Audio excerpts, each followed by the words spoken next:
La Patria. Se inicia la sesión de la Comisión de Economía. Cuenta, señor secretario. Señor presidente, corresponde informar a la Comisión de un oficio del Secretario General del Senado, mediante el cual adjunta un oficio del alcalde de la comuna de Retiro que comunica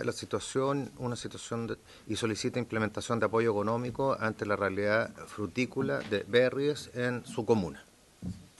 Presidente, por reglamento corresponde pronunciarse sobre su renuncia. Sí.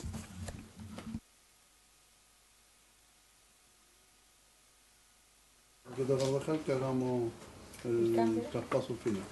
Al final de la sesión para que termine la comisión. Para que termine esta sesión y haríamos la... Dejamos los 10 últimos. Perfecto. finales. ¿Parece? ¿Es usted la que manda? Si usted lo hace, nosotros estamos con usted. ¿Usted dice que no? No. Venimos a votar por usted, ¿no? Con tal de echar a Durana a levantar así. Y me voy contigo todavía. Lógico. Salud, compañero. Perfecto. Para no perder el hilo lo que está haciendo. Sí, sí.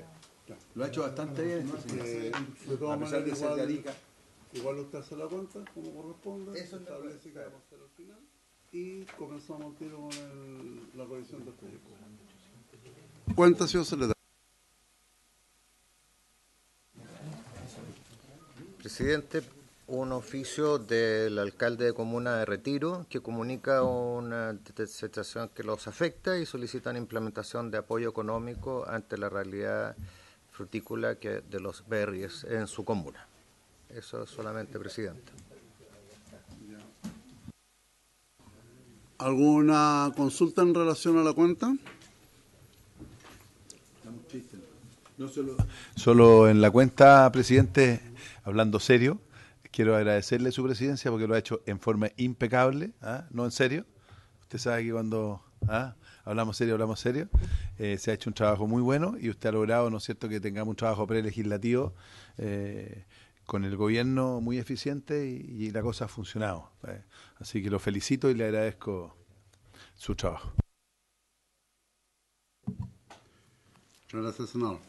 Solo quisiera pedir a la señora subsecretaria si ella pudiese destinar después que cuando queden pocos minutos para el término, porque esta comisión tomó un acuerdo con respecto a una solicitud realizada por la senadora Proboste en relación a la suspensión de plataformas de pago a proveedores y por lo tanto quisiera ver si en los últimos 10 minutos te nos pudiese explicar la situación aprovechando que usted está presente en la comisión. ¿Ya? Está como... Está complicado. Bien, iniciamos entonces la discusión del proyecto. Tiene la palabra, señor secretario. Gracias, señor presidente. Anoche Gabriela Rodríguez envió unas minutas proponiendo cómo avanzar en esta sesión. No sé si Gabriela quiere referirse al respecto. Ok, le ofrezco la palabra entonces a la señora subsecretaria. Sí, presidente, por su intermedio aprovecho de saludar nuevamente a los senadores y a las senadoras. Nosotros proponemos trabajar en esta comisión en todos aquellos artículos que tienen que ver con la adjudicación y gestión de los contratos. En particular, son artículos que fortalecen los requisitos de admisibilidad y participación de los oferentes y permiten una gestión más óptima de los contratos públicos y se refieren a los artículos 9, al artículo 11, el 10, recordar que se aprobó en la sesión de ayer, el artículo 13, el 13 bis, el 13 ter y el 15. En general estos artículos fueron todas las indicaciones trabajadas con los distintos asesores y asesoras de los parlamentarios, pero adicionalmente toman en cuenta el informe de la Fiscalía Nacional Económica y también el proyecto que venía del periodo legislativo anterior. Las indicaciones tienen que ver con favorecer la participación de distintos actores para tener un mayor dinamismo en las compras, evitar la manipulación de precios y y propender, por tanto, de mejor forma la libre competencia, que era alguno de los temas que levantaba la Fiscalía Nacional Económica, facilitar la reclamación. Está todo el tema de garantías, que no deben impedir la participación de los oferentes y tienen que ser más acordes al riesgo involucrado. Esto también tiene que ver con facilitar también la participación de las pymes en el proceso de compras públicas. Los contratos, cómo se pueden modificar en caso fortuito o fuerza mayor, con mayor explicación al respecto. Y esto también fue trabajado con la Contraloría General de la República también adecuadamente. Lo mismo con para perfeccionar las causales de término anticipados en los contratos. Y por último, hay artículos que tienen que ver con la subcontratación, que en general no se innova porque son indicaciones que venían en el mismo tenor. Eso, señor presidente. Ok, muchas gracias, señora subsecretaria. ¿Alguna consulta por parte de los señores y señoras senadores? Senador Sondón. No, yo no. Me basta con lo que usted dijo. Muy bien, entonces, señor secretario, iniciamos, ¿Cómo se, de acuerdo a la minuta, iniciamos la revisión de las indicaciones. cómo se busca? 59. No, Sí. sí, pero es que aquí voy a... Comisión. Presidente, de acuerdo a lo señalado por la señora subsecretaria, correspondería ver normas relativas al sistema de información y gestión de compras de la contratación. ¿Sí?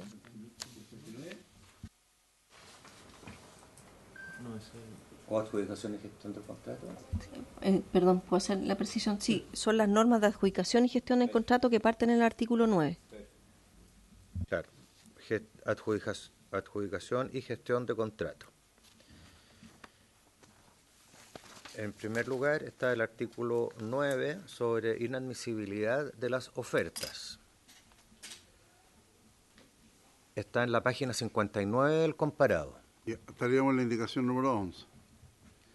Estamos en el número 11 del artículo primero, en la indicación 35 del presidente de la República. Número 11, indicación 35, ok.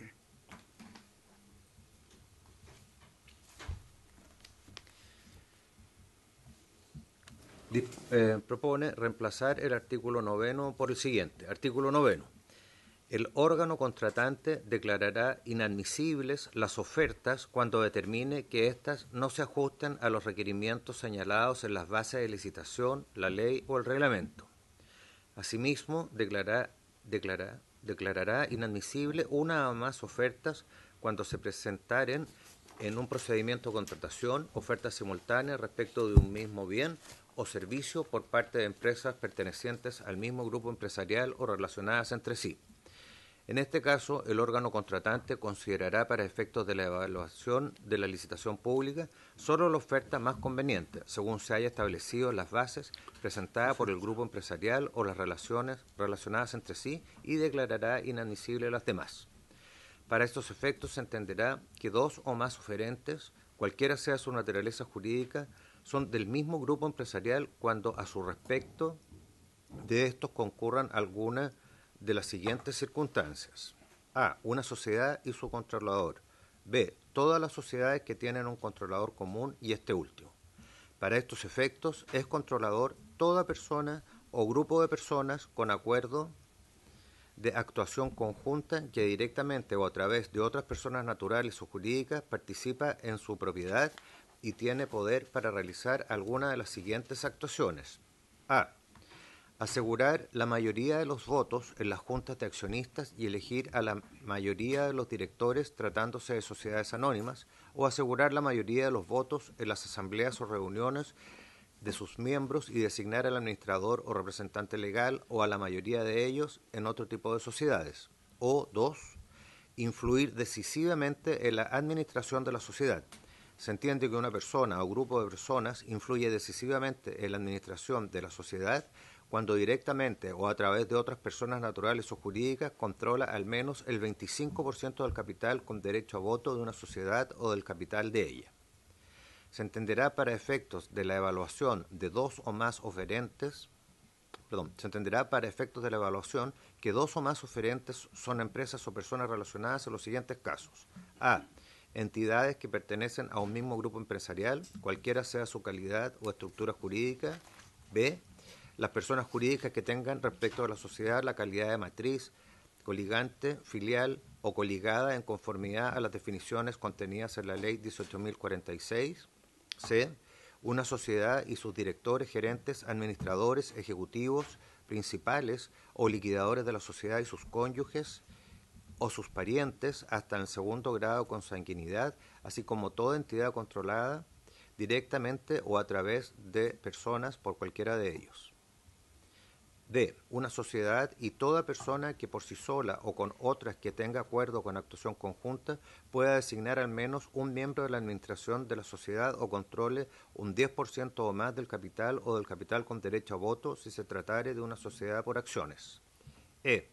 El cónyuge, conviviente civil y los parientes, ascendientes o descendientes hasta el segundo grado de consanguinidad o afinidad.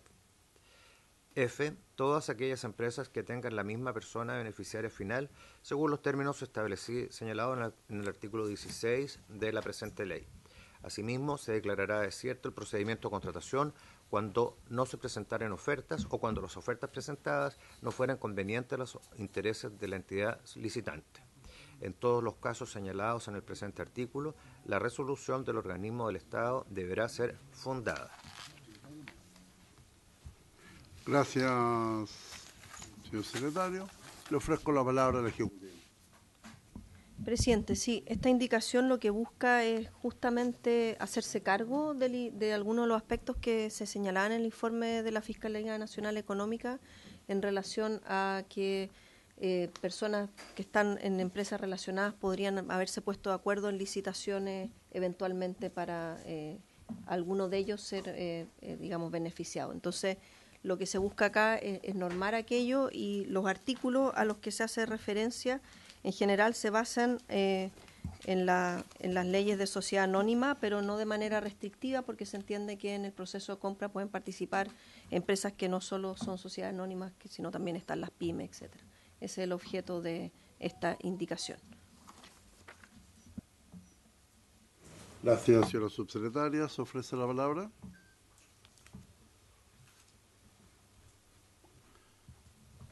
Bien, si le parece a la comisión. Aprobada la indicación, tiene la palabra, señor. Siempre oscura.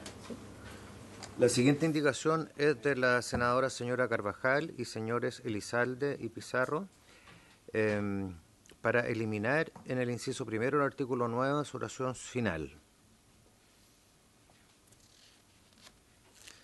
que es lo que está en la columna de la izquierda del comparado. Y no sé si el Ejecutivo entiende que está subsumida en la indicación que ellos presentaron y que fue preaprobada por la Comisión.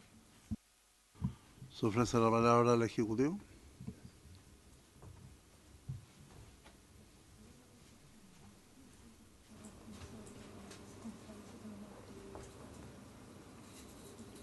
Lo va a explicar Gabriel. Gracias, subsecretaria y señor presidente. Bueno, respecto de esta indicación, no ha sido subsumida porque se contradice con texto que ya fue aprobado. El 35 bis regula las comunicaciones entre que se puedan dar en la etapa de preparación administrativa, las consultas al mercado. Luego, el 35 ter prohíbe las comunicaciones entre proveedores y los organismos públicos. Por tanto, entendemos de que esta instancia de negociación previa va en contra del espíritu de esas normas de probidad que ya están aprobadas. Señalar además de que en este sentido seguimos la recomendación del Contralor de fortalecer formas de comunicación en el contexto de la probidad. Por tanto, la negociación previa no sería una instancia que estaríamos considerando dentro del proyecto de ley.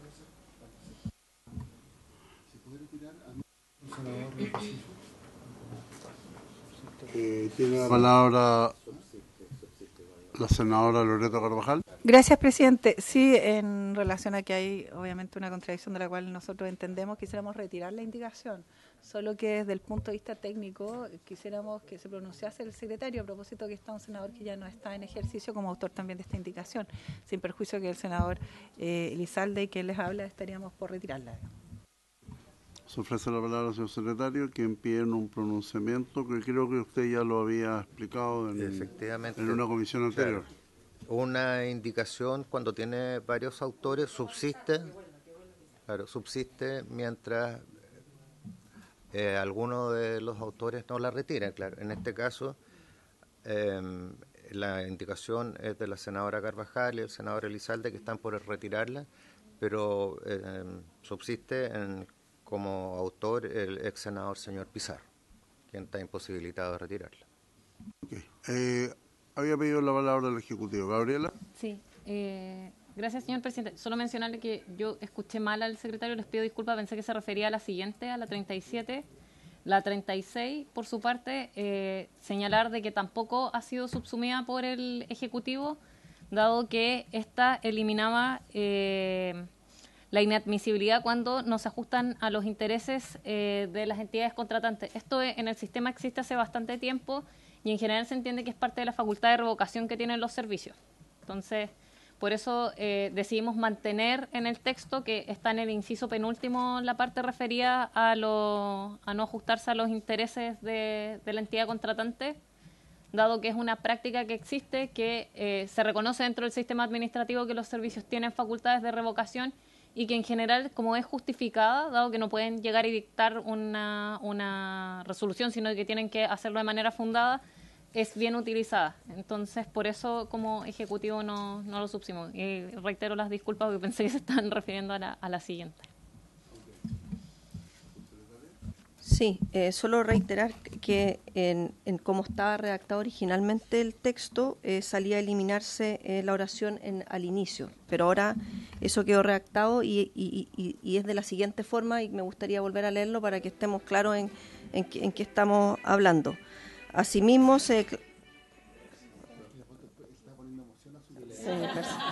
la fanfarria. Asimismo, se declara desierto el procedimiento de contratación cuando no se presentaren ofertas. Entonces, eso también es importante que quede claro, porque si no llega ni una oferta, efectivamente se puede declarar desierto, o cuando las ofertas presentadas no fueran convenientes para los intereses de la entidad licitante. Una de las razones que puede ser no ser parte de los intereses son los precios que llegan a la oferta. Entonces, por eso creemos importante que se mantenga y que quedó redactado más comprensivamente, donde hay dos ámbitos que tienen que ver con la posibilidad de declarar desierta una licitación.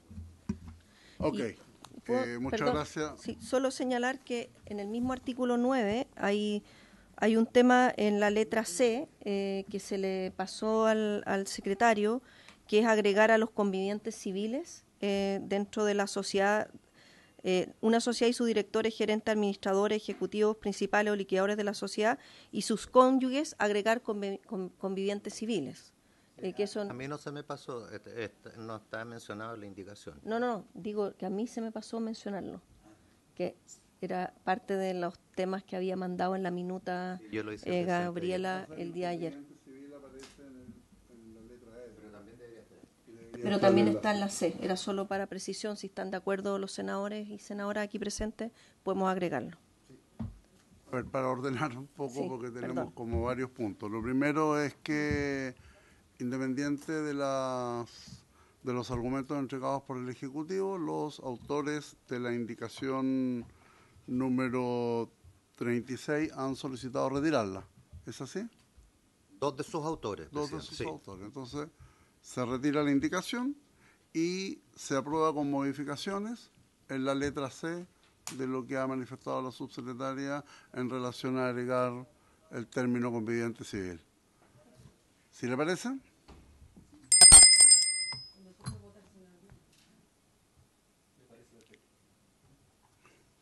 Gracias. Señor secretario. La indicación siguiente, la número 37, tiene problemas de admisibilidad.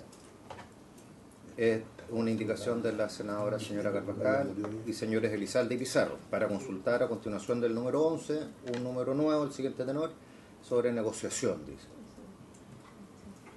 Bueno, aquí se había referido el Ejecutivo, Exacto. ya en el punto anterior. No sé si solicitamos que lo repita. Entonces, aquí queda la opción de retirar o rechazar, ¿no es cierto? Se retira. ¿Se retira por parte de los autores? Y respecto del... Igual hay que... Claro. Subsiste la indicación. No, pero propongo lo siguiente. Que la rechacemos unánimemente, la 36 y la 37, pero que en el informe se señale que la voluntad de la senadora Carvajal y mía de retirar ambas indicaciones. Entonces lo consta en nuestra voluntad de retirarla, pero dado que el ex senador Pizarro no forma parte del Senado y no puede concurrir con su voluntad. Y se rechaza unánimemente la 36 y la 37. ¿Le parece, De acuerdo a lo expresado entonces por el senador Elizalde, lo considera la Secretaría. Señor secretario. Esta es la sesión de ayer. Está recaída sobre el artículo 10 y fue aprobada por una unanimidad. El siguiente está hablando de... ¿Pueden dar el número? Porque como hay dos columnas... Sí, es la indicación 38. Página. Perfecto. En la página 64. 64, perdón. 65, sí.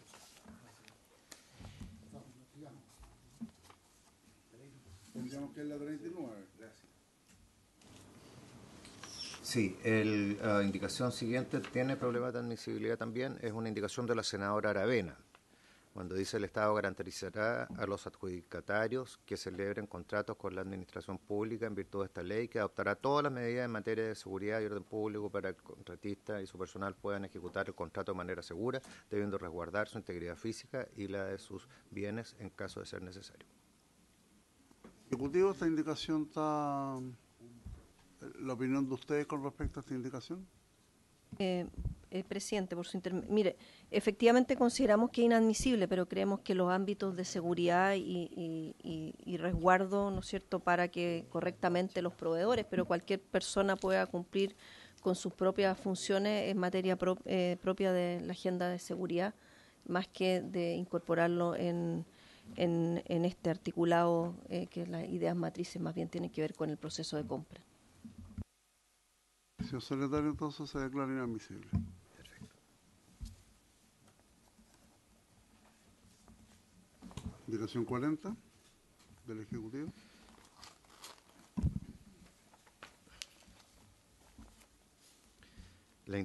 Pasamos al número 12 del artículo primero. Está la indicación 40 de Su Excelencia el Presidente de la República para reemplazar el número 13 por el siguiente. Reemplaza el artículo 11 del siguiente tenor. La entidad licitante requerirá, excepcionalmente por razones de intereses públicos y tratándose de licitaciones superiores a 5.000 unidades tributarias mensuales, la constitución de garantías de seriedad para asegurar la mantención de la oferta hasta la suscripción del contrato. Dicha garantía no excederá de un 3% del monto de licitación. En los casos en que no resulte posible estimar el monto de la licitación, la garantía deberá fijarse en un monto que no desincentive la participación de oferentes. La constitución de las garantías para asegurar el fiel y oportuno cumplimiento del contrato definitivo se exigirá en las contrataciones superiores a las 1.000 unidades tributarias mensuales y alcanzará un 5% del precio final neto ofertado por el adjudicatario, a menos que, según lo establecido en las bases, sean declaradas como ofertas temerarias o se considere una contratación riesgosa, o bien existen disposiciones legales particulares. En las contrataciones iguales o inferiores a 1.000 unidades tributarias mensuales, la entidad licitante podrá fundadamente requerir la presentación de la garantía de fiel y oportuno cumplimiento en virtud del riesgo involucrado de la contratación en el porcentaje previamente señalado. Tratándose de la prestación de servicios, las garantías de cumplimiento del contrato deberán asegurar, además, el pago de las obligaciones laborales y sociales con los trabajadores de los contratantes, sin perjuicio de lo dispuesto en el artículo 20 de la Ley 17.322, y permanecerán vigentes hasta 60 días hábiles después de recepcionadas las obras y culminadas los contratos. las garantías que se estimen necesarias para asegurar la seriedad de las ofertas, el cumplimiento de las obligaciones laborales y sociales de los trabajadores y el fiel oportuno cumplimiento del contrato definitivo deberán ser fijadas en un monto tal que, sin desmedrar su finalidad, no desincentive la participación de oferentes al llamado a licitación o propuesta. Los jefes de servicio serán directamente responsables de la custodia, mantención y vigencia de las garantías solicitadas. Con cargo a estas garantías podrán hacerse efectivas las multas y demás sanciones que afecten a los contratistas. No obstante, atendidas las características del contrato, cuando se considere fundadamente que se contemplan suficientes mecanismos para resguardar el cumplimiento contractual, la entidad licitante podrá eximir al adjudicatario de la obligación de constituir garantía de cumplimiento del contrato en los siguientes casos. A. Contratos cuyo objeto sea el suministro de bienes consumibles cuyo consumo se produjese íntegramente antes del pago del precio. B. Contratos que tengan por objeto la prestación de servicios sociales o la inclusión de personas o grupos subrepresentados en la economía. C. Contratos que se refieran a aspectos claves y estratégicos que busquen satisfacer el interés público o la seguridad nacional, tales como la protección de la salud pública o la defensa de los intereses del Estado de Chile ante los tribunales internacionales y extranjeros. Esta exención no será aplicable en el caso de contratos de obras, ni de concesión de obras. Las garantías se constituirán en la forma y por los medios que se indique en el reglamento de la presente ley. Solo podrán entregarse anticipos a un contratante si se cautiona debida e íntegramente su valor. No obstante, la garantía a la que se refiere el inciso anterior no será necesaria tratándose de las contrataciones cuya cuantía sea inferior a 1.000 unidades tributarias mensuales o cuando haya sido celebrada por medios electrónicos de acuerdo al artículo 12A de la Ley 19.496 sobre protección de los derechos del consumidor y utilizando los medios de pago señalados en el artículo 1 de la Ley 20.009 que establece un régimen de limitación de responsabilidad para titulares o usuarios de tarjetas de pago o transacciones electrónicas en caso de extravío, hurto, robo o fraude. Sí, que estamos todos un poco así muy expectantes porque hace mucho tiempo que no teníamos una subsecretaria en esta comisión.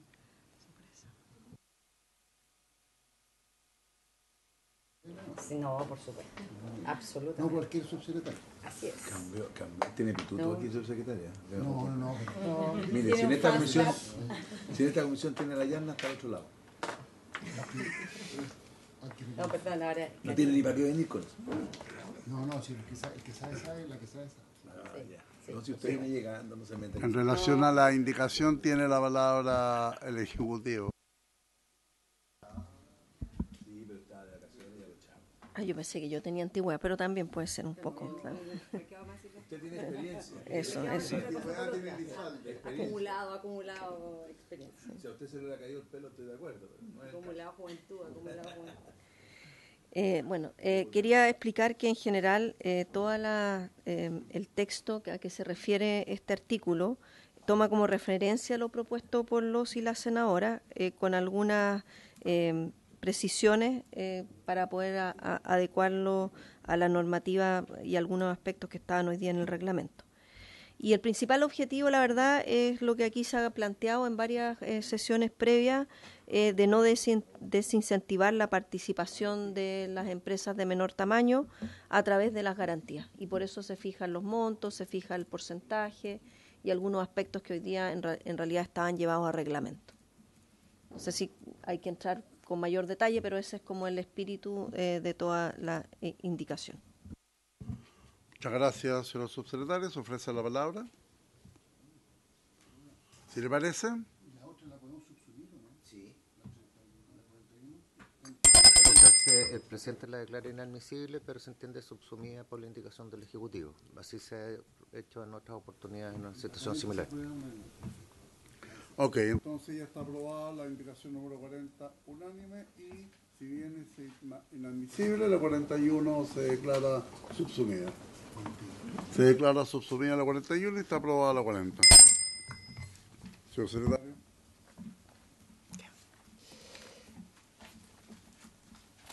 Avanzamos al párrafo 3 de las facultades de la Administración y la indicación siguiente está referida a el número 14 del artículo primero. Indicación 42. página Indicación 72. 42, exacto. 72.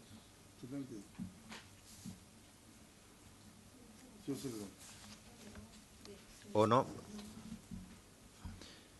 ¿Subsecretario? Sí, disculpe, es que la 42 ya se votó, tenemos que pasar a la 43, según nosotros entendemos. Sí. Es al artículo 13. Tenemos que ir a...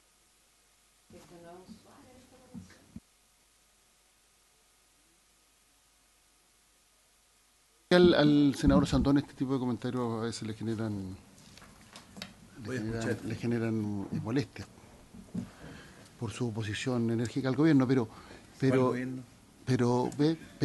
la subsecretaria no solo es subsecretaria, sino que domina el detalle de los temas, y eso es poco común en general en todos los gobiernos. Eso nada más. Senador.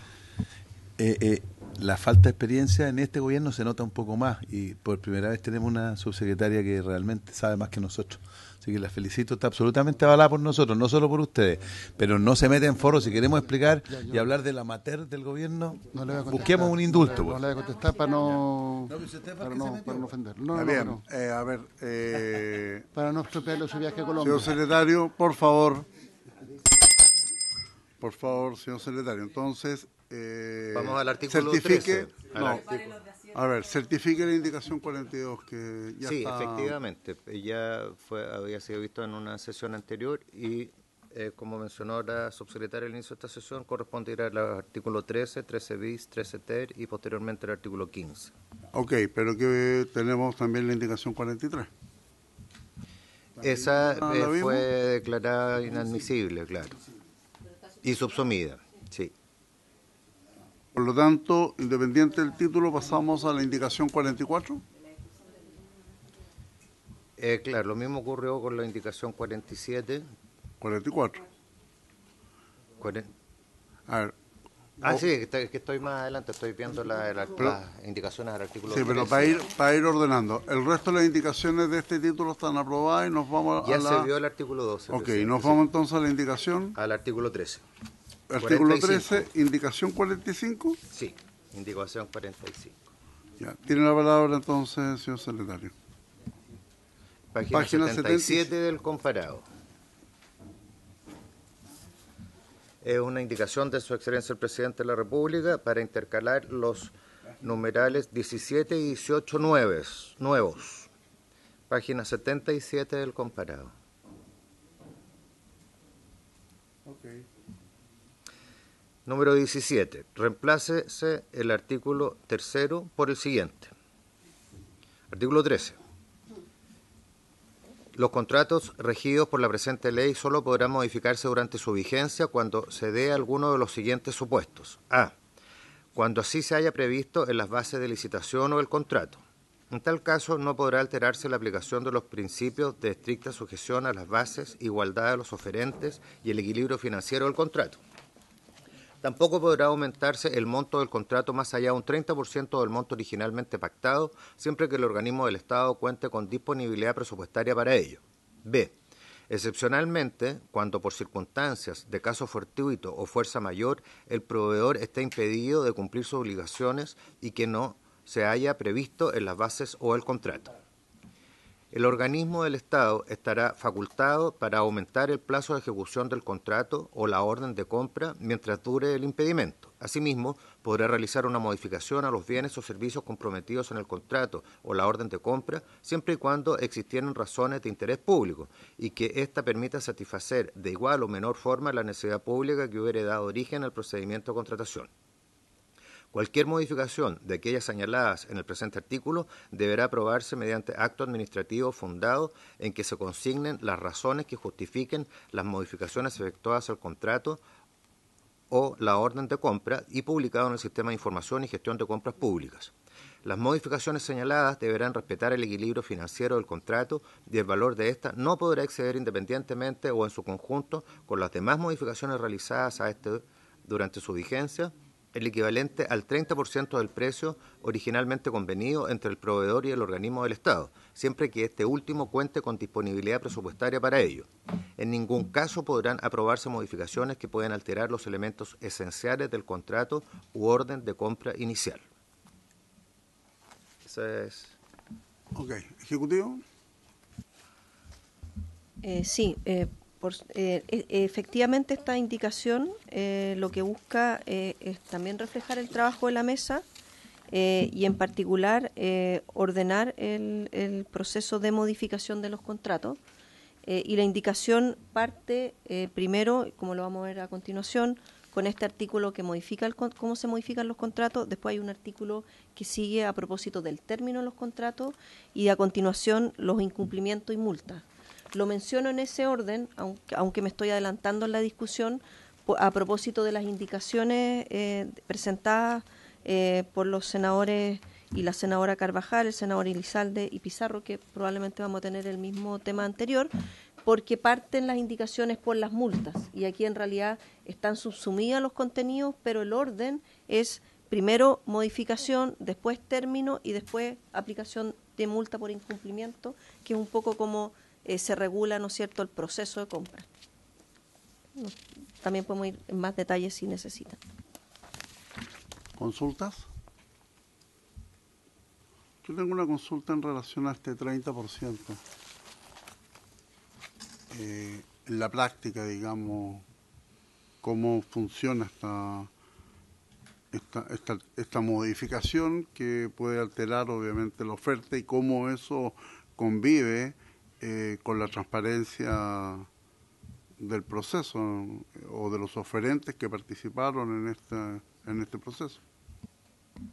Bueno, primero señalar que este 30% siempre ha existido. Lo que pasa es que era una norma reglamentaria y no una norma a nivel legal. Entonces, hoy día, al pasarlo a la ley, se hace mayor exigencia, de alguna forma, aunque el reglamento igualmente es algo exigible a nivel de la Contraloría General. Y eso ocurre cuando hay distintas causas. Bueno, hoy día, por ejemplo, a propósito de la pandemia, han aumentado importantemente los costos en algunos ámbitos de insumo y eso, si es que están dentro del 30% de aumento, permite modificación de contrato que tiene que ser transparente, fundada, dependiendo de los montos, van o no a toma de razón, etcétera. Entonces, no vemos que aquí vaya a haber en ningún caso una alteración a la transparencia, porque, insisto, esto era algo que estaba en el reglamento y que se estaba haciendo. Lo que pasa es que hoy día lo estamos pasando a ley y nos parece que eso es adecuado porque también permite darle más visibilidad a este tipo de aspectos que tienen que ver con la modificación de los contratos. Ok. Gabriela. Gracias. Solo de manera muy breve señalar que de todas formas el artículo señala, tal como mencionó la subsecretaria, de que debe aprobarse mediante acto administrativo fundado donde se consignen las razones de la modificación y que además esto tiene que publicarse en el sistema de información. La consulta es que es solo ya con el oferente que ganó la propuesta, esta modificación. Y en el proceso pudo haber ido más de alguno que ofrecía lo mismo con un 30% más. Senador Bianchi. Sí, un poco de lo que sucede en la práctica, porque cuando se conoce que luego puede aumentar un 30%, normalmente lo que hacen algunos oferentes es ofrecer un precio menor, sabiendo que luego van a poder aumentarlo y eso le permite tener una ventaja al momento de realizar la oferta. Entonces, eso cómo se reglamenta igual es importante porque de tal manera que no se torne una ventaja después competitiva al momento de ofertar. Entonces quería consultarle igual en la práctica cómo se da respecto de quienes han ganado las ofertas, quienes terminan finalmente accediendo a este 30% en un porcentaje mayor es los que lo realizan o es un porcentaje menor. Tiendo a pensar que, por lo menos lo que he visto en licitaciones del gobierno regional, casi todos terminaban pidiendo luego después y sacaban alguna ventaja colocando un precio menor para después ganarse la oferta. Creo que solo saber si no es una práctica común, señora subsecretaria. Sí, aquí voy a aplicar efectivamente mi experiencia como habiendo sido también jefa de servicio, pero en general lo que ocurre es que lo primero que está aquí es la estricta sujeción a las bases. Por tanto, si es que yo voy a hacer una modificación del contrato que tiene que ver con un aumento 30% del valor, tengo que asegurar que todo el resto de los términos que dieron cuenta de la licitación previa y de la adjudicación se cumplen, porque efectivamente pudiese ocurrir de que alguien me licitara por un precio menor y después diera cuenta de que ese aumento para modificar el contrato podría haber sido, por tanto, competencia desleal. Pero eso no puede ocurrir porque cuando uno dice que es un acto administrativo fundado, parte de la fundamentación tiene que ser la estricta sujeción a las bases. Y eso, por tanto, da cuenta de las explicaciones y, por tanto, además, uno tiene que demostrar que ese aumento de precios se debió a causas distintas al proceso mismo de la licitación. Y por eso hablaba, por ejemplo, el aumento de insumos por transporte, etcétera. Y normalmente eso va acompañado de un estudio técnico por ejemplo, si es una obra de infraestructura, tiene que ir el informe técnico de la inspección técnica de la obra, donde da cuenta de los fundamentos de aumento de precios. Eso. No sé si Muchas a lo mejor gracias. la directora de Chile Compra Subrogante quiere complementar esta respuesta. Señora directora. Si le parece.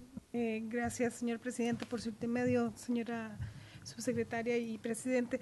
Esto lo que viene a hacer es poner un límite, básicamente. Es un límite. Si bien es cierto, los organismos públicos pueden ampliar su contrato, esto lo que viene a decirles es, este contrato se puede ampliar hasta este punto, no más. Y eso es lo que busca este artículo. Además, tomando en cuenta las palabras del senador Bianchi, no se aumenta el precio, es sobre el precio ya previamente adjudicado. Por lo tanto, claro, lo que se aumenta es el valor del contrato, pero no el precio en sí. Yo no puedo aumentar un precio por solo el hecho de aumentar un 30% el plazo del contrato. Yo debo mantener el precio original.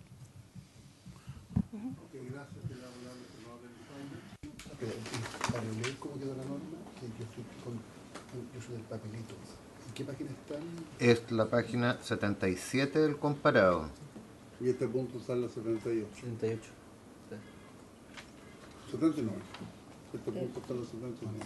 En la indicación del presidente de la República propone Subsecretario. un nuevo artículo 13. A propósito de la pregunta del senador Elizalde, si nos vamos a la página 79, en el último inciso de este artículo, dice, en particular, en ningún caso, que es al final donde habla de las modificaciones señaladas deberán respetar el equilibrio financiero del contrato, el valor de esta no podrá exceder, y ahí habla del 30%, y después señala, en ningún caso podrán aprobarse modificaciones que puedan alterar los elementos esenciales del contrato u orden de compra inicial. Por eso yo hablaba de sujeción a las bases, el elemento del contrato, y esto es más bien porque efectivamente ocurren cosas, como no ocurrió en la pandemia, de que hacen la necesaria modificación, pero poniendo ese límite del 30%, que hoy día era parte de un reglamento. Ok, muchas gracias. Senador Elizalde. Micrófono, por favor. No es un tema menor, porque yo entiendo lo que plantea el senador Bianchi, la aprehensión del senador Bianchi, la comparto. O sea, una forma puede ser ofertar o competir con un determinado precio y después acogerse al aumento de este 30%. Entonces, es un falso precio más bajo. Pero por otro lado, la realidad indica que pueden haber circunstancias que obliguen al aumento del precio. Este año, sin ir más lejos, a propósito del aumento de los precios de los materiales para la construcción, se ha reformado casi una regla general, tanto para el Ministerio de Vivienda como para el Ministerio de Obras Públicas, porque si no los proyectos no se pueden llevar adelante. Eso en otro ámbito. Entonces, ¿cómo tener una norma que establezca el adecuado balance, que sea lo suficientemente flexible para hacerse cargo de situaciones que ocurren en la realidad, imprevistos, fuerza mayor, etcétera, y por otro lado, cómo evitar que se burle al sistema con un precio que lícitamente no se va a cumplir por parte del oferente? Entonces, yo creo que esto debería quedar bien regulado, y lo que sí sería bueno es después, si aprobamos esta norma y viendo ir evaluando cuál es su aplicación práctica. Porque si se detecta que ocurra lo que el senador Bianchi, significa que esto está mal regulado. O sea, no creo que haya una solución perfecta, pero obviamente tiene que haber una válvula de escape, pero por otro lado hay que evitar que esta sea una forma de burlar la ley. Eso.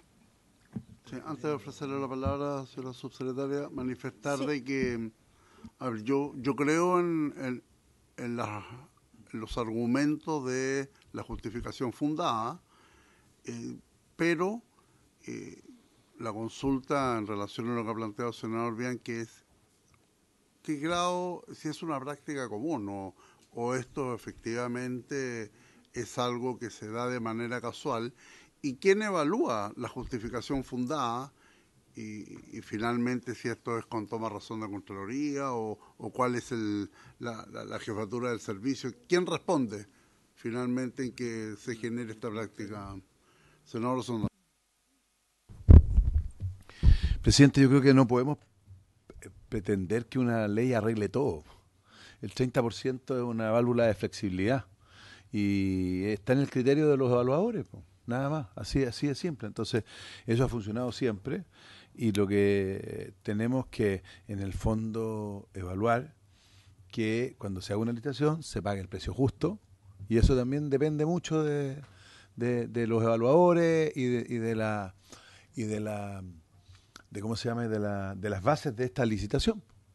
Fíjense que por ejemplo, por dar un ejemplo, una de las cosas que nosotros hacíamos es que en muchas comunas, para cualquier licitación, por ejemplo, se pedían, aplicando cualquiera, ya vamos a cualquier cosa en terreno, queremos autos del año, nuevos, camionetas nuevas, por ejemplo, ¿no es cierto? Hasta ponían aire acondicionado, un montón de condiciones. Pero Codelco dice, mire, para entrar a la mina nosotros necesitamos 10 años de antigüedad. Claramente que una licitación, cuando tú presentas un servicio, por ejemplo, ¿no es cierto?, una compra de cosas nuevas, el precio del material que funciona es muy importante y te lo cobran entero. Entonces, el hecho de que en esa licitación se usen solo vehículos del año o de 5 años puede cambiar completamente el precio. Por tanto, eso es súper manejable. Y una de las estrategias que hacían muchos municipios para dejar fuera a todos los pymes era poner condiciones altas. Como por ejemplo, todo tiene que ser nuevo, por ejemplo. Y eso lo que hace es dejar a un montón afuera. Nosotros hacíamos todo lo contrario.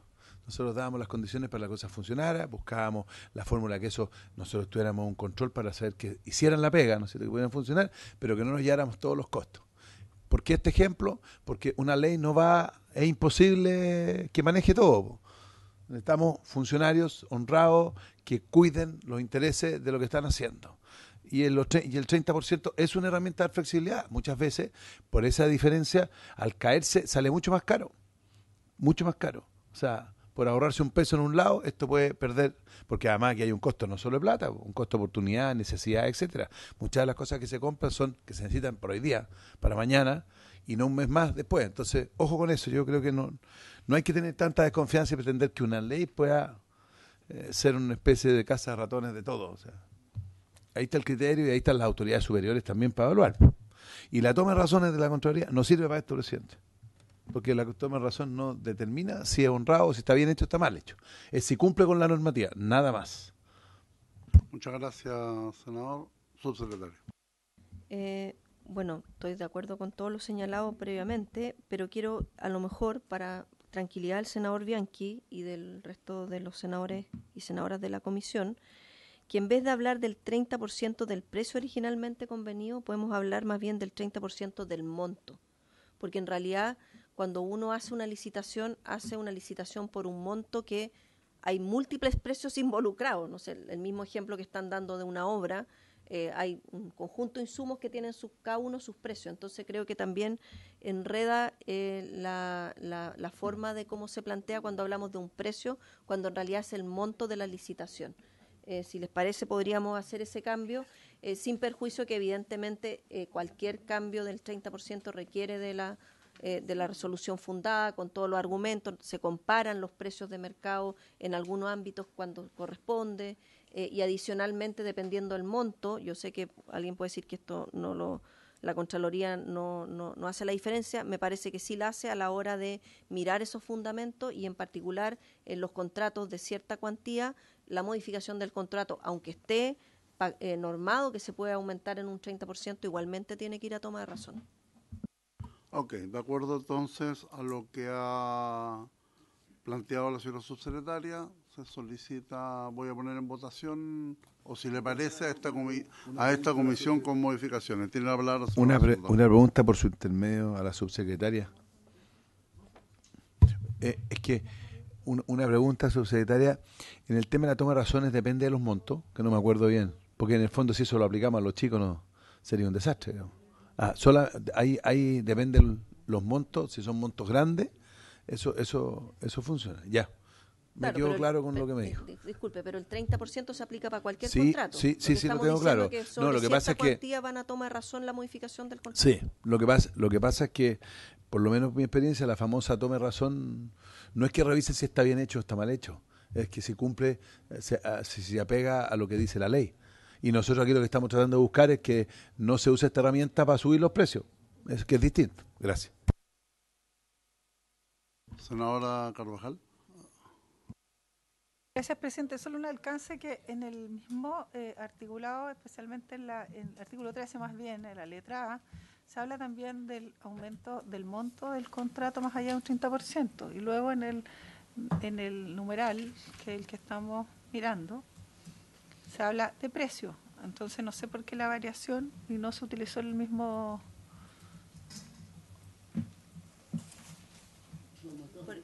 Por eso sugiero poner monto en vez de precio también en el final. Precio, monto. En este ámbito. Claro, sí. En este ámbito, claro. Si le parece entonces a la comisión con modificación precio por monto por precio. Eso es, monto por precio. Pasa a ser monto. Ok, la siguiente, vamos a parar un cuarto para las 11 para solicitarle a la señora subsecretaria la consulta. Le hemos hecho la consulta a la señora subsecretaria en relación al acuerdo de la comisión anterior, en relación a la duplicidad de pago. Y hacer el cambio. Y el cambio de presidencia. Por eso que paramos un cuarto para las 11. ¿Suficiente tiempo? Sí, pues son 5 minutos nomás. Suficiente porque ya... Sí, que además seguramente van a surgir... Y además porque pueden surgir otras preguntas que las puede responder la... Entonces ya, ok, dejamos hasta acá lo que es la discusión del proyecto y procedemos entonces formalmente a cuenta de nuevo presidente. Así es. Yo propongo como candidata a la señora Loreto Carvajal. Una propuesta. Feliz, todas las cogimos. Pero la Karen de un homenaje ahora está feliz de estar porque lo hizo bien. Perdón, don Pedro, ¿se dio cuenta porque está en la... ¿Se dio cuenta de la presentación de renuncia del presidente? No, sí, no digo, se dio cuenta de la integración del cambio de nuestro comité. Está en... lo tiene la... Pues no se ha dado cuenta aquí. No. ¿Podemos dar una cuenta agregada? Están los jefes de bancada, así que no hay problema. Sí. Además, pero lo tiene... Sí. Para hacer ya, pero es que ya está... Y el otro llegó, ¿no? Porque está en la Secretaría General. Carmen también lo tiene. Acá está. Que esperemos primer conocimiento de la subsecretaria. No, pero digamos presidente porque... No va a pasar el plazo. Sí, porque va a tener que dar por otra comisión, yo le voy a dar por otra comisión. Oye, ¿le pone emoción la...? Sí, está bien. Es como el acompañamiento. Música épica. Claro. Tienen vía propia. Sí.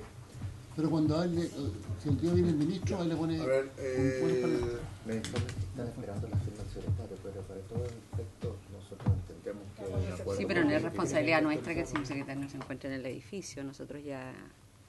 Primero enviamos en el día de... Pero que da lo mismo, porque están aquí presentes y por todo efecto...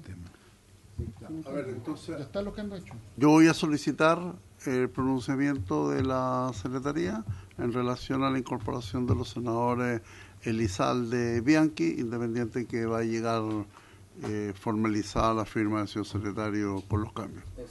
Por lo tanto, pronúnciese usted como secretario. Es como usted dice, señor presidente. Hemos sido informados verbalmente por los senadores de los cambios que se van a producir en esta comisión. El senador Álvaro Elizalde reemplaza a la senadora Aravena y el senador Bianchi reemplaza a la senadora Proboste.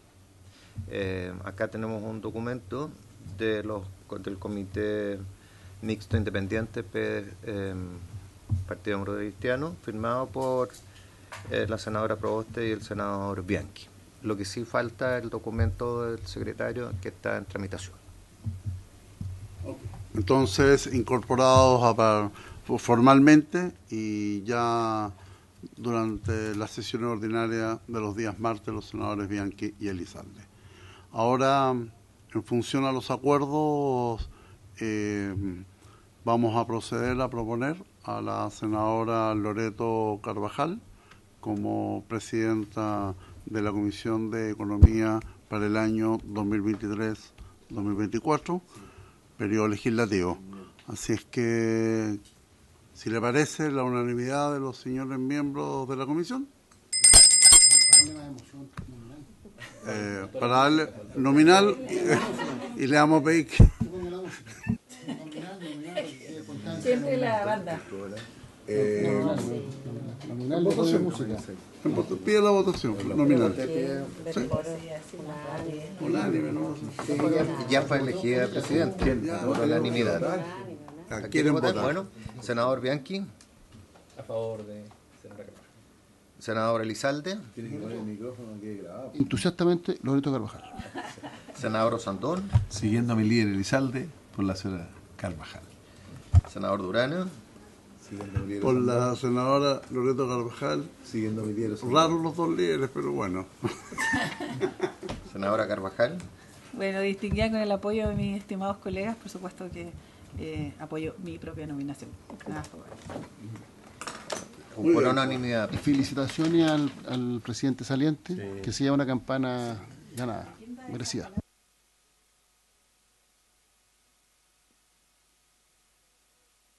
Le agradecimos la semana pasada y rendimos el homenaje a José. Nunca lo hemos visto tan elegante. Oye, yo les pido al resto de los colegas que nos sumemos para la foto de rigor donde le entregamos, ¿cierto?, la campana por su distinguida y excelencia. Yo también voy a presidencia de esta comisión. Oye, nunca habíamos visto tan elegante. A José Miguel le hicimos los homenajes la semana pasada. Ya. Los calcetines de cariño combinan con la corbata de... Combinan con mi chaqueta. Estamos combinados. Ya, ¿a dónde miramos?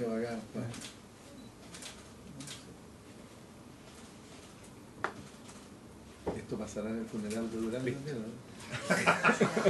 Uno nunca sabe quién primero.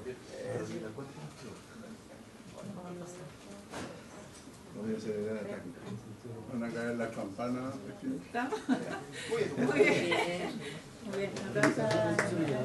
Todo eso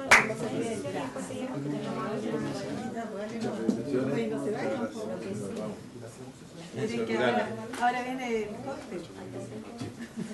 Tienes que pagar el piso. Claro.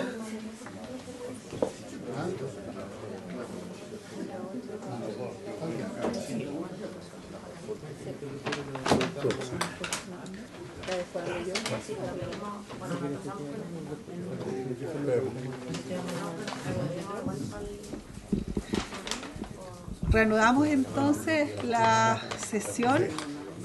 Gracias. Quisiera expresar, colegas,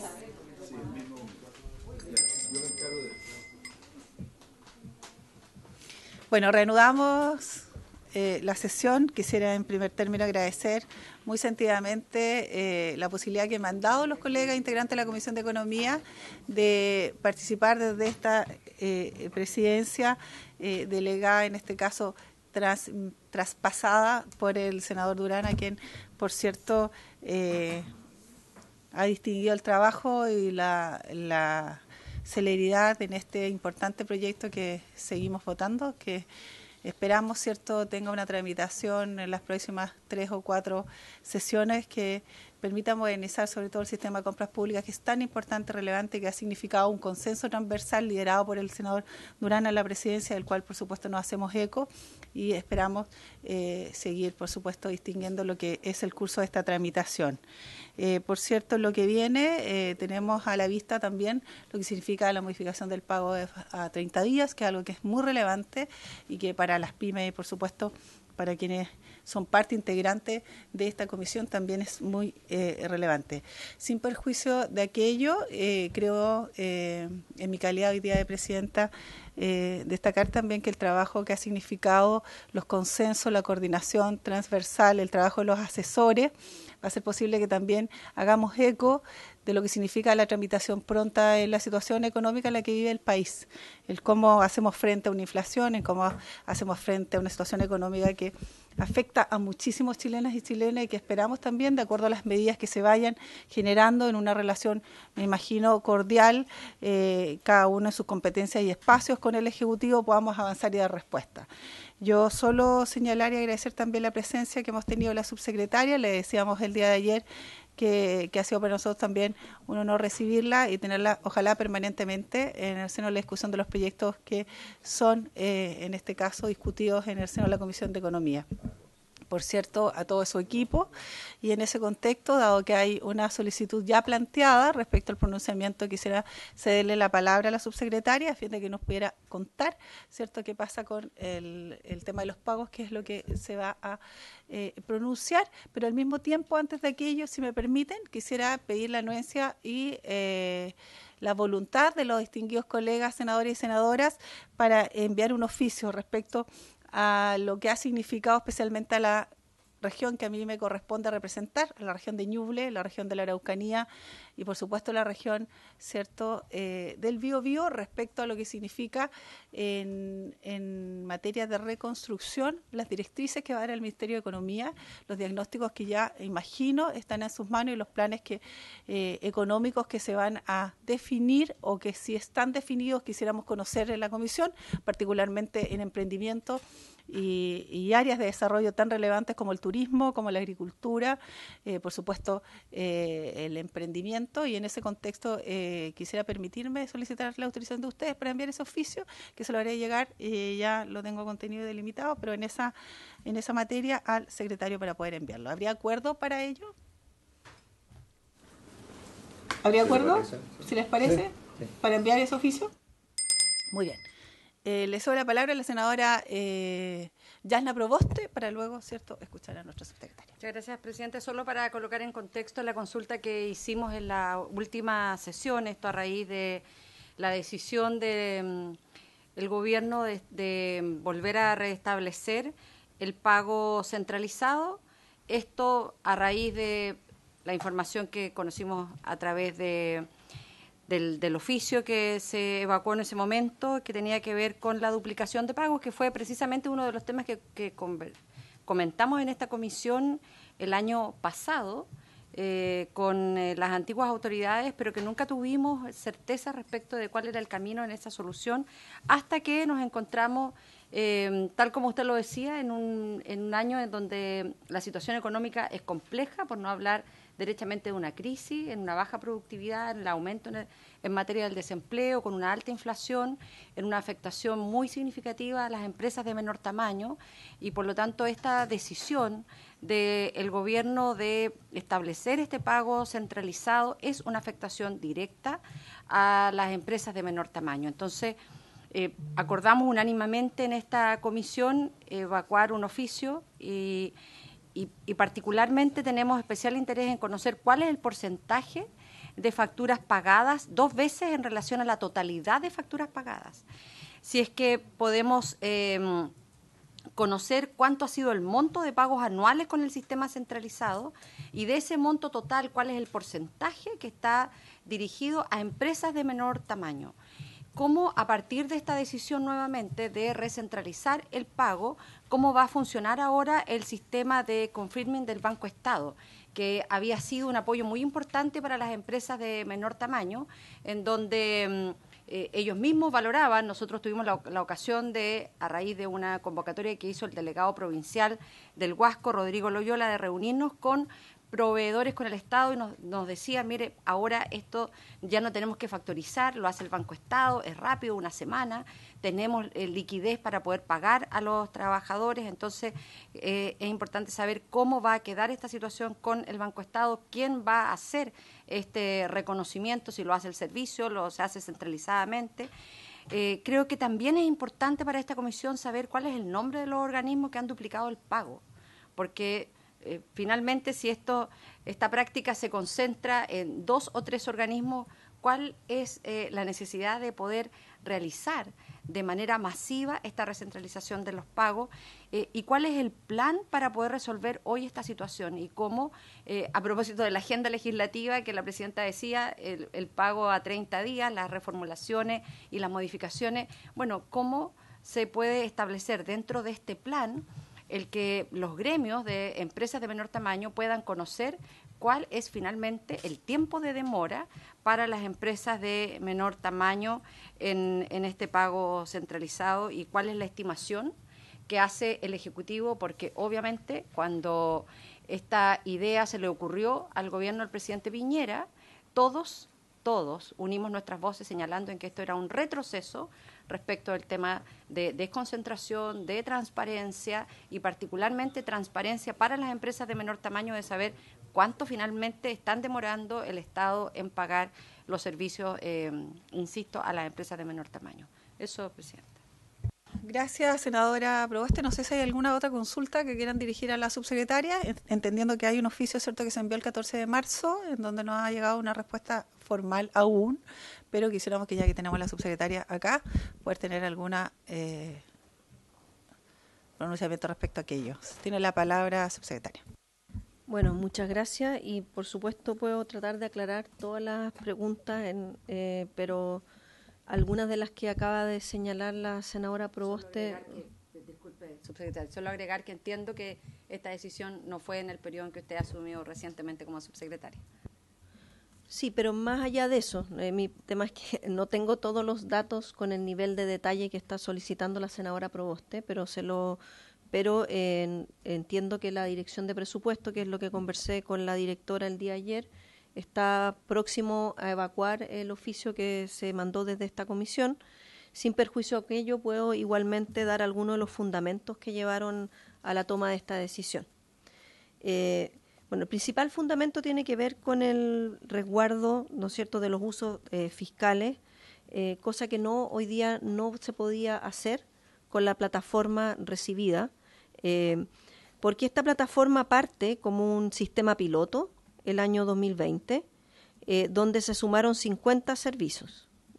Y cuando parte en este sistema piloto, era una plataforma que no tenía una integración con el Servicio de Impuesto Interno, y todo se hacía de manera manual, aunque haya sido centralizado. Yo creo que eso también es importante, porque a veces se piensa que el ser centralizado significa que hay una plataforma por medio, pero acá no, acá había un proceso manual. Posteriormente el sistema se integra, pero no con la Tesorería General, pero sigue sin la integración con el Servicio de Impuesto Interno, y la actual plataforma no permite generar alertas tanto al nivel central, que hace el pago centralizado, como eventualmente al jefe de servicio, que también, en cumplimiento de sus propias funciones, y ahí creo que tomo las palabras de la senadora Proboste en la importancia, ¿no es cierto?, de que la responsabilidad administrativa es de quien genera el contrato, y el que generó el contrato, hizo la licitación, a propósito de todo lo que hemos discutido previamente en esta sesión a propósito del sistema Chile Compra, es el jefe de servicio que hizo una licitación, que adjudicó la licitación, que firmó el contrato, y como parte de ese proceso, bueno, cuando empiezan a prestarse los servicios hay que pagarlo. Entonces también creemos que ahí hay un tema importante, y por tanto hoy día la alerta no está para el jefe de servicio, ni está necesariamente para el pago, para quien hace ese pago desde la TGR.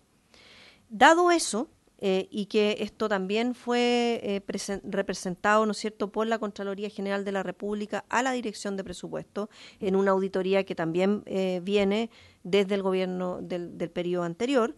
Tampoco es algo propio de este gobierno y en particular de la actual directora de Presupuesto, y ella por lo mismo, ante la evidencia de un informe de auditoría a la Contraloría, y ante la evidencia de que el sistema hoy día no genera esas alertas, es que tuvo que suspenderlo por un plazo que es el que se establece, que son 180 días, tampoco es que esté suspendido para siempre, para poder efectivamente tener las adecuaciones en la plataforma y poder generar las alertas.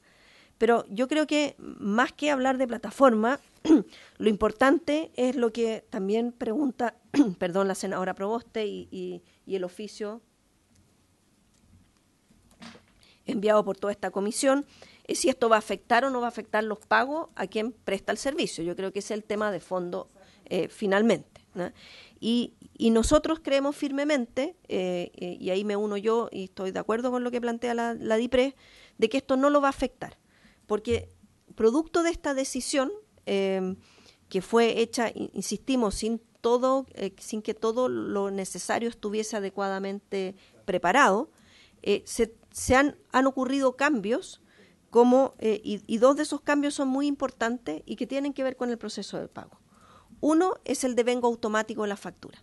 Al existir un devengo automático, una vez que evidentemente es aprobado el producto o el contrato en cumplimiento cabal de lo que se contrató, viene el proceso de facturación y de pago. Entonces, este proceso de devengo automático hace que no esté dando la vuelta la factura más tiempo de lo necesario, y eso va a continuar y no tiene que ver con el proceso de pago centralizado. Y lo segundo es que para que un servicio pueda pagar, independiente que sea centralizado o no, como dije, la responsabilidad de pago radica en el jefe de servicio. Por tanto, para que pueda pagar, tiene que tener la caja. Y lo que ocurría previamente es que la DIPRES le daba a los servicios la caja una vez al mes. Y por tanto, si llegaba una factura el día 15 o el día 20 y la caja ya estaba comprometida, esa factura tenía que esperar al mes subsiguiente o al mes siguiente. Hoy día eso ya no ocurre. La programación de la caja es semanal. Por tanto, caja va a existir para que los jefes de servicio, una vez que llegue el pago conforme y además se haga el devengo automático de la factura, puedan hacer el pago. Por tanto, nosotros no creemos que va a haber una afectación. Sí creemos que es importante resguardar el buen uso de los recursos públicos y efectivamente hay un 1% que para algunas personas ese 1% es poco, y dado que es poco debería mantenerse eso, y nosotros 1%. Son más de 96.000 millones. Pero nosotros creemos que aunque sea un 1 o un 0,1, como plantea la senadora, sigue siendo un problema de probidad el hecho de que se pague 2 veces por un mismo servicio. Y por tanto, desde un punto de vista de la DIPRES, si eso fue constatado por la Contraloría General, necesita suspender para poder repararlo, ¿eh? Pero es un 1%. ¿Qué porcentaje de esos son pymes que recibieron doble servicio? Hoy día doble pago no lo tenemos, no lo tengo yo aquí, puedo consultarlo y preparar esa estadística en la respuesta que hará la Dirección de Presupuesto prontamente, ¿eh? Estamos hablando de esos 96.000 millones, estamos hablando de más de 18.000 operaciones. Entonces, de ese orden de magnitud estamos hablando. Entonces, claro, efectivamente son montos que no pueden algunos de ellos no ser tan importantes. En el proceso la DIPRES ha ido recuperando esos pagos, ¿ya? Pero todavía tenemos una recuperación que no es del 100%. Se han recuperado del orden de 51.000 millones, por tanto todavía queda la diferencia entre 51.000 y 96.000, y ahí creo que también llamamos a la probidad porque no tiene solo que ver con el sector público en un problema eventual de una plataforma, porque me imagino que ese jefe de servicio de buena fe trató de pagar rápido y al mismo tiempo pasó el pago centralizado. No creo que de anticipo no creo que haya una mala fe de parte de un jefe de servicio independiente del periodo que haya sido el problema donde ocurrió. Pero sí me parece que si a un proveedor le pagan 2 veces, debería también uno decir, bueno, ¿cómo lo hago para devolver? En el cómo lo hago para devolver no existía ningún procedimiento que pudiera arreglar el doble pago. Y hoy día sí lo existe. Eso también es algo que hizo la DIPRES, generó un procedimiento que se está enviando a todos los jefes de servicio para que efectivamente puedan instruir lo que corresponde a aquellas entidades donde tampoco la plataforma estaba hecha como para que se sepa rápidamente cuál fue el proveedor al cual se le pagó doble. Lo digo porque si no, claro, alguien podría decir, oye, pero llame al proveedor y puede ser muy fácil. Pero la plataforma, como fue construida, no permite detectar exactamente la factura a qué proveedor, el 1 a 1, para poder ir a rescatar. Entonces ha sido un proceso lento y, como digo, de los 96.000 millones ya se han devuelto 51.000, pero todavía este es un trabajo que se continúa haciendo. Los principales servicios fueron JUNAEV, Registro Civil y los servicios de salud, pero todo lo que tiene que ver con JUNAEV y Registro Civil está en general subsanado y principalmente tiene que ver todavía con temas en los distintos servicios de salud, pero eso puede estar con más detalle en la respuesta de la DIPRES. Y lo último que quisiera agregar, senadores y senadoras, es que también aquí hay un tema de institucionalidad. A nuestro entender, esto no es una función de la Dirección de Presupuesto, el pagar. La Dirección de Presupuesto tiene muchas funciones y todos sabemos, ¿no es cierto?, que siempre llegamos a muchos temas a la DIPRES, pero en particular la responsabilidad del pago de un servicio, además de ser del propio jefe de servicio, el ente que hace los pagos en la administración pública es la Tesorería General de la República. Institucionalmente nos parece que ese es el canal. Entonces también, por eso mismo, en el proyecto de ley de pago a 30 días se está incorporando explícitamente esta plataforma y de hecho se señala lo siguiente: existirá un sistema de pago automatizado administrado por el Servicio de Tesorería a través del organismo a través de los cuales los organismos del Estado podrán efectuar el pago de los bienes y servicios contratados en virtud de la ley, etcétera. Entonces creo que eso también es importante, porque aquí una idea que puede pensarse que era una buena idea, su implementación no fue la adecuada y además en un lugar que es la DIPRES, donde el SICFE está bien, es el Sistema Financiero de Administración del Estado, pero no es el sistema pagador del Estado y como todos sabemos eso es una función de la tesorería y es algo que también queremos subsanar en el proyecto de 30 días que entendemos entraría esta comisión una vez que podamos despachar prontamente la discusión que estamos teniendo del sistema compra. Eso es lo que puedo por ahora señalar, senadoras y senadores, y senadores.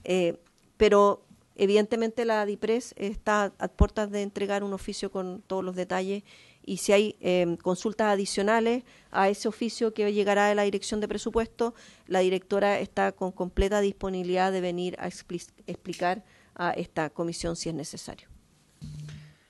Bueno, muchas gracias, subsecretaria. Una cuestión previa que a lo mejor nos podría, si tener la información, señalar. Este mecanismo de devolución hizo, digamos, factible que hoy día estén más de 50.000 millones integrados. ¿Fue ese el mecanismo implementado desde cuándo? Y lo segundo, si se puede descartar, usted lo señaló, bajo su apreciación, que no habría un efecto, digamos, finalmente en los pagos de la empresa de menor tamaño. ¿Eso es así o es, digamos, una idea, digamos, de lo que usted señala que ya está probada, digamos? A ver, ¿o es una apreciación? Y lo último, solo para señalar, sería importante a propósito de los diversos puntos que contempla el oficio, que dado su súper disponibilidad, lo tengamos ojalá antes de la próxima sesión o lo más pronto posible. Gracias. Sí, a ver, el procedimiento para devolución del pago en exceso, para ponerlo de alguna forma, eso sí fue realizado por la DIPRES, no tengo la fecha exacta del oficio, pero podemos ponerlo en la parte de la respuesta, y es algo que hoy día está operando, y por eso, bueno, tenemos 51.000 millones de los 96.000 que ya han sido reintegrados, y se reintegran al Tesoro Público. Respecto de que hoy día está esta programación de caja semanal y adicionalmente el devengo automático, nosotros consideramos que son los aspectos principales que permiten un pago rápido al proveedor y por eso creemos que no va a afectar a en general a los proveedores y en particular a los de menor tamaño. Y además la DIPRES está haciendo un instructivo específico al respecto a cada uno de los jefes de servicio. Y en relación, perdón, la última pregunta era de... No, era básicamente eso, si se podía provocar digamos, un desfase o un efecto, pero usted señala que bajo ese mecanismo de tener caja semanal, más no mensual o cada 60, eso no va a ocurrir. Sí, si no se ha el principal problema, más que el pago centralizado, no, era la falta de caja al momento que llegaban las facturas y se devengaban una vez que... Y también el devengo, esto ahora es automático. Y además está el tema de la caja que se revisa semanalmente. Y eso va a ser así va a continuar. Perfecto. Va a continuar. Eso para claridad y tranquilidad, digamos, de quienes claro, porque aún así en el pago de 30 días, con esta facultad que creemos que tiene que estar en la TGR, en la Tesorería General y no en la DIPRES, con la caja finalmente se asegura que yo tengo los recursos para el pago. Yo podría tener muchas plataformas automatizadas, pero si no tengo los recursos en la práctica, eso es solo una ilusión. Entonces, por eso creemos que esa es la parte más importante. Y sí, por supuesto, voy a hablar con la directora de presupuesto para que la respuesta llegue previo a la próxima sesión. Muy bien. Bueno, le agradecemos. No sé si hay algo que quede. Bueno, va el oficio, la respuesta. Bueno, agradecida entonces del Ministerio de Economía, también de la Subsecretaria de Hacienda, a todos los asesores, por supuesto a nuestros colegas. Agradecer también nuevamente al senador Durana, quien nos ha dejado una vara muy alta en esta comisión, porque vamos a seguramente darle, ojalá, más celeridad y sobre todo agilidad a los proyectos que ya hemos mencionado. Así, sin más, por haberse cumplido íntegramente el objeto de esta comisión, esta se levanta. Agradecida también de la Secretaría.